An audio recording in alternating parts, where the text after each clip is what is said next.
Hi, everybody. I am here with Philip Wallingford, who is. We went to. I want to tell you the crew. All of us went to a show and tell kind of at Austin Community College for the Capstone Project, which is they have a video game development situation where they put groups together to form projects, and we saw four really nice projects. But the one that stood out for us was the Dregs of Man. And I'm here, and Philip, you are the creator, right? The main creator of it. Tell us how That's this right. come to be, and just what's going on with Dregs. So the full story is maybe a little long. It did start like a couple of years ago. Me and one of my friends were just like messing around in Gmod, as you do, and he like just started spawning like zombies, and he had a pack with some like World War weapons, and I just like planted one, and he ended up building a base around me, and I was like, oh, this is silly. And then a zombie snuck in and like freaked me out, and I was like, is there something here? Like, and so I just kind of kept toying with the idea. I was like, I don't know if I can do this, but it's fun to just like keep tabs on it because it was just always floating around in my mind. And then I made it around to the design side of ACC's game dev program, and that's where they let you like work on making pitches and like how to actually design this stuff. And so through that, I was like, yeah, I'll just keep working on this little Dregs game because like it's there and I want to see how it is or see what I can do with it. And then when the time for our capstone came around, all the students just write up a whole GPP, and so I wrote one for Dregs, and it got picked to do for one of the four projects. So I'm like, okay, I guess I got to do this now. Um, and then we just started working away at it. Well, it's fantastic, and one of the cool things about it, it's and for those who don't know, we'll be showing some video over the top of while we're talking here because we recorded the show and tell. It's kind of a World War One trench warfare zombie first person shooter tower defense game. Would that be that's enough mixing and mashing together? You I'm think? glad you used that many words because every time someone asks me what it is, I'm just like, it's all of these things, and I have to just like work really hard to try to pull it together. But see, yeah, it is it's a lot of things. But that sounds right. Right, and it just feels good. And the artwork. Who's your main artist? Because Uh, art is tough to nail, and you guys have got this Sam, old school, like beautiful, kind of a Doom Quake, old school, beautiful feel. And the Iron Maiden, it's just beautiful. I love it. yeah, Sam McCollum, I think is what's his? I don't know. He has like a little Chump O'Dial, I think is his like online name. But he did like the brunt of the concepting for this. I had a little bit of idea. I was like, oh, I want to make sure the art's easy to make, so we'll just like pixelate it and do some low poly stuff. But like a lot of the concepts were him and the other lead, Tony, just like going at it, having fun with it, and just like spraying out concepts because he's an amazing artist and will just throw concepts at us constantly. So we were very fortunate to have him. Well, And it's yeah, cool. Now, how did you pick the setting? I mean, World War One trench warfare is an interesting setting. I mean, we've all played Call of Duty Zombies and some other things. This is yes. different than that. But how did you end up picking World War One? Because I think that works so well with this. Um, it was a lot inspired by just after playing Battlefield 1. Hmm. Um, and also especially the map Passchendaele, which is the like one that's just flattened and there's like gas on one side, fire on one side. I don't know. That one's like the no man's land map. Right. Um, and it's like it's just this eerie thing, and it kind of the imagery of that map just stuck with me. So I was like, oh, I want to do that. And also going back to the Gmod thing, it was like it was a World War pack, so we had World War weapons, and I also really find it really funny. I know someone was complaining about it in the presentation, but the fact that the mag for the top loaders is just in your way, I just find really funny. Right. Um, Well, that's it. I mean, but it's the truth is when you're mhm, making a game like this in a project, and if you do allow the public in, they'll mhm, give you mhm. direction that helps and sometimes Yeah, doesn't help. So yeah. You just have to figure out whether you think that what Yes, that does and yes, what your vision is for why you're doing things. absolutely. It's good, man. The gameplay's good. The zombies are good. There's a World War One game out on Steam that was kind of an indie called Verdun. I don't know if you ever played that, but it's I think I've heard about it. yeah, it's pretty fun. It's a trench warfare game. It's an old school battlefield style shooter kind of deal. But you enjoy that. But this is different. This is stylized. These are I don't want to call them robots. What do you call them? Are the protagonists? What are the enemies there? The enemies we've just kept calling dregs. Dregs. I What is a think dreg? I don't. I think the enemy, or I think the artists, in order to come up with it, they like made this whole concept, about them being like moth-esque, like weird creature things. So like if you look at their side, they have a canister, and that canister is supposed to have like a mini caterpillar thing. Oh, And so this was all just to justify the fact that they all just like flock towards you once the wave starts. It was like, oh yeah, like moths to a flame, we'll just like have them. So there's this weird like background stuff that went into just them trying to design an enemy, I guess. So but we don't have anything like actually penned down in game, but that is their background, so well, it might show up you don't later. really need to. Yeah. The game Hmm. is the game. The game is survival. It's fun. It's mowing them down and different types of enemies, different Yep. cadence of which they're coming at you. Now, it's a roguelike experience, right? So Hmm. is it procedurally generated maps? Can you finish a level and get to the next one? How does that all work? Um, yeah, it's an endless roguelike as of now, and it is procedurally generated. All of our environments, we have little tiles that our level designer made, and we just like randomly generate them. And so yeah, I guess does that answer the That's good question? enough, man. I love the fog, the foggy feel, everything. You don't have visibility out forever. So it makes people coming out of the fog go like, oh shit, there's somebody coming in. And you got to start aiming here and here and there and watch your MO and go out Hmm. where did the Iron Maiden come from? First of all, that is so out of right field and so awesome that our left field just is cool that all of a sudden that's your loot crate, so to speak. Yeah, yeah, I 100% agree. Really, the real answer to your question about like what are these things is like it's just whatever Sam or Tony thought was cool and that I okayed. Like they were just bouncing ideas, and so I think Tony randomly was like, okay, what if the crates? Because I was still figuring out like how do I spawn them. And he was like, what if they fall from the sky?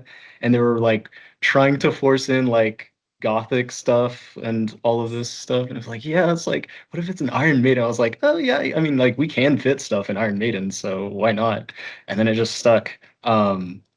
So they're Iron Maidens now. Which my oldest son loves them because he's a massive Iron Maiden, the rock band fan, and so. But we've all been to castles and visit the Iron Maidens that have the spikes and close down on people. It's a torture device, so it's Hmm. such a juxtaposition of using it for a benefit to the Yeah, player, right? yeah. It's a torture. It's just cool, and honestly, this is the kind of stuff that independent games can do that without publishers in the way of going, I don't know if that really fits to what we're trying to do here. And, they force you to go a different direction, a generic direction, then you're just the same as everybody else. Yeah. And That's yeah. that's not going to work. You need to have something that separates you. And I think you guys there's a kernel of something in your game that is just, it's got a very cool look. It's a cool mashup of game styles, but it feels right to the first person shooter. Um, and it just all works. And I think Thank you. that was evident in the show by the questions you guys got afterwards. There was much more enthusiasm by some of the professionals like myself that were like, this is really cool. So you guys, in your first go here, have hit what I would consider a sweet spot, which is always not easy to do. And now, how did you brainstorm with a group and come up with this, or is this just straight out of your melon, right out there? Obviously it needed some kinds of iteration and some kind of input. That's a good question. Um, Obviously I did like what I did in my free time up until the point uh where I actually made the game was I guess just like studying games a bit and Mhm. just like I have these games that I find really, really fun. Like Deep Rock Galactic, amazing game. And so I would just sit there and just think about like how did they make it fun? Am I So able to you figure are a that game out? designer. You're thinking, Um, how do they do that? Why is this fun? Why am I yeah. enjoying? Most people don't care about the why; they just do the do. But the So why I is I all that tried matters. to inject that. I didn't know if it would turn into anything, but I had all these theories and I tried to inject parts of them into Yes. everything. And then obviously the whole team would play and we would bounce the ideas back and I'm just like, okay, is this actually working? And for the most part, it did. Um, but I can't think of anything off the top of my head. But obviously every team member has like added some sort of Of course. we would sit down and talk after all of our playtests, like, okay, what do we need to do to fix all these problems? And not all, definitely not all of the ideas were for me. So, Yeah, no, and you know, endeavor. a good leader of a team also allows for, I always considered game development to be like you have a good team and there's a dartboard and you throw a handful of darts at the board and the ones that stick are where you want them to be and the ones that don't you just have to move on. You have to be willing to let someone come up with ideas and anybody who have an idea and somebody has to make the final call, obviously. But then Hmm. also you have to be willing to say, throw an idea out there, and then somebody goes, that doesn't really work, even if it's not your, and you have to be willing to go, okay, fall on your sword and say, okay, it Yep. does suck, and not let it bother you because Yeah. the truth is not everything's going to work, but if enough of it does, and you get enough people, it really creates something special. It's a Mhm. team environment, and that I think teams make games no matter what name is on the box, honestly. Absolutely. So Absolutely. what are your influences then? You talked a little bit about some of the games you like. What are some of your influences? What are your favorite games? Favorite games as of right now is Deep Rock Galactic still, Mhm. and Slay the Spire, both of them. For this game specifically, obviously you mentioned Call of Duty Zombies. I wanted Yeah, this game to feel how I thought the first Call of Duty Zombies map was when I so was much little. better. Um, and Not put the then wood on the yeah. windows, to stop them coming in and stuff. Oh, Yeah, that's something that's so sad we never got around. I was like, oh, we need like some board item that you can just tack to the back of the sandbags. pillbox. Yeah, it's just like something that you could like maybe. But anyways, Yeah. back to its um. There's also, I guess, basically like every roguelike that I've played. So I guess like Hades and FTL. FTL was a big one. Yeah. The type of progression and I guess the moment-to-moment gameplay, where you are just trying to manage things. Again, I don't know if that came through with this game, but that's the direction I was Oh, hoping. you Um, have to manage everything. It looks like in this thing, from your health to your ammunition to it's all where you're at on the map. It's mhm. good. It's well designed.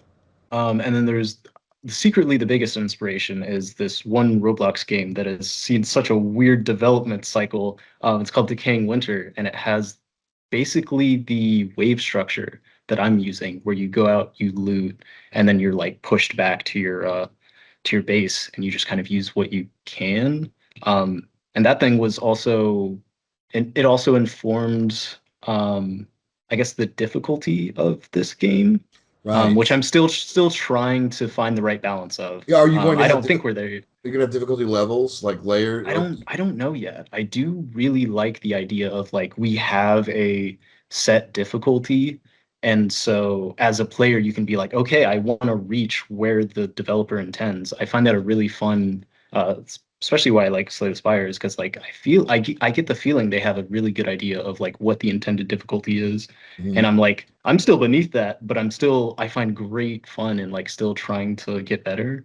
Um, so different difficulties, probably not. I might do the ascension thing where you can like add modifiers to get to that intended difficulty. Listen, there's nothing Um, wrong with rewards for the players or fanfare or people love it. Look, we had a game. There's nothing wrong with staying hard. mhm, Do you know what I mean? If the gameplay's hard, so there's a lot of games out there that's their thing. Now, there's also you can do difficulty levels, and that's up to you. But there's nothing wrong with staying hard and having to it's a style, and there's enough people out there that enjoy that, mhm. and because there is a dopamine hit when you flip and succeed at a hard game, at a hard Yes, anything, absolutely, puzzle absolutely. solving anything, and this is you've got And that. I think that's you've got the yeah. beginnings of that in this game.